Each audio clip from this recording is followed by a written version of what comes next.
کیا آپ کو بار بار گلے میں انفیکشن ہوتا ہے، کھانا نگلنے میں مشکل ہوتی ہے؟ یہ ٹونسلز کا مسئلہ ہو سکتا ہے۔ آج کی ویڈیو میں ہم ٹونسلز کی مکمل معلومات سمجھیں گے، علامات سے لے کر علاج تک۔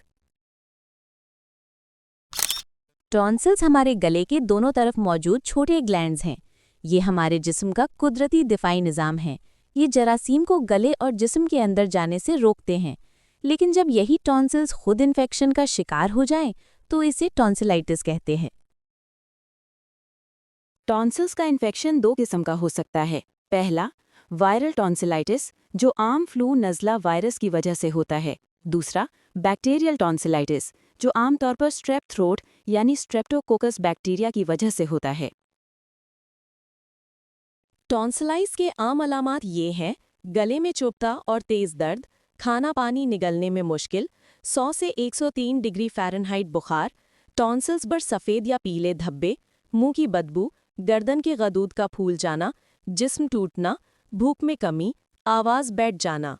بچوں میں اضافی علامات ہو سکتی ہیں جیسے چڑچڑاپن، دودھ یا کھانے سے انکار، زیادہ رونا یا نیند پوری نہ ہونا، آواز بیٹھ جانا۔ زیادہ تر کیسز میں ڈاکٹر صرف گلے کا معائنہ کر کے اندازہ لگا لیتے ہیں کہ انفیکشن وائرل ہے یا بیکٹیریا کا۔ لیکن اگر علامات سخت ہوں تو تھروٹ سواب یا اسٹریپ ٹیسٹ کیا جاتا ہے۔ یہ ٹیسٹ بتاتا ہے کہ آیا بیکٹیریا موجود ہے یا نہیں۔ زیادہ تر بچوں میں یہ ٹیسٹ فائدہ مند ہے کیونکہ بیکٹیریا جلدی پھیلتا ہے۔ وائرل انفیکشن کا علاج گھر پر ہوتا ہے۔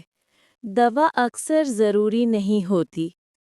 گرم پانی سے غرارے کریں، بھاپ لیں، نیم گرم پانی زیادہ پئیں، شہد اور نیمبو والا پانی پئیں، آواز کو آرام دیں، آئس کریم یا دہی کھائیں، گلے کو سکون دیتے ہیں۔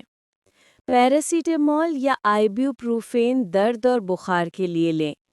یہ 4-5 دن میں خود ٹھیک ہو جاتا ہے۔ اگر ٹیسٹ یا گلے کے معائنے سے یہ کنفرم ہو جائے کہ انفیکشن بیکٹیریا کا ہے، خاص طور پر اسٹریپٹوکوکس یعنی اسٹریپ تھروٹ والا، تو پھر علاج میں اینٹی بائیوٹکس ضروری ہوتی ہیں۔ اینٹی بائیوٹک جسم کے اندر موجود نقصان دہ بیکٹیریا کو ختم کرتی ہیں اور بخار، گلے کی سوجن اور درد کو تیزی سے کم کرتی ہیں۔ ڈاکٹر عام طور پر یہ دوائیں تجویز کرتے ہیں۔ آگمنٹن 625 ملی گرام یا 1 گرام یہ سب سے زیادہ استعمال ہونے والی اینٹی بائیوٹک ہے۔ ایزیترومائسن اگر کسی مریض کو آگمنٹن سوٹ نہ کرے۔ کلیریتھرومائسن سینے کے انفیکشن کے ساتھ ہو تو یہ بہت مفید ہے۔ سیفیلکسن بچوں میں بھی کافی استعمال کی جاتی ہے۔ یاد رکھیں، اینٹی بائیوٹک کا انتخاب ڈاکٹر مریض کی عمر، وزن اور علامات دیکھ کر کرتا ہے، اس لیے خود سے کوئی اینٹی بائیوٹک شروع کرنا بالکل غلط ہے۔ اور سب سے اہم بات یہ ہے کہ اینٹی بائیوٹک ہمیشہ پورے دنوں کے لیے مکمل کرنا ہوتی ہے، چاہے آپ کو 2 دن بعد ہی آرام کیوں نہ آ جائے۔ اگر آپ اینٹی بائیوٹک آدھے میں چھوڑ دیں تو بیکٹیریا پورے طور پر ختم نہیں ہوتا، بلکہ مزید طاقتور ہو کر دوبارہ حملہ کر دیتا ہے۔ یہی وجہ ہے کہ بہت سے لوگوں میں ٹونسلز بار بار سوج جاتے ہیں کیونکہ وہ کورس ادھورا چھوڑ دیتے ہیں۔ یاد رکھیں، complete course equals complete recovery. یہی بیکٹیریا کو روکنے اور دوبارہ انفیکشن سے بچنے کا واحد پکا طریقہ ہے۔ زیادہ لوگ سمجھتے ہیں کہ ٹونسلز ہمیشہ نکالنے پڑتے ہیں، لیکن حقیقت یہ ہے کہ سرجری صرف خاص حالات میں ضروری ہوتی ہے۔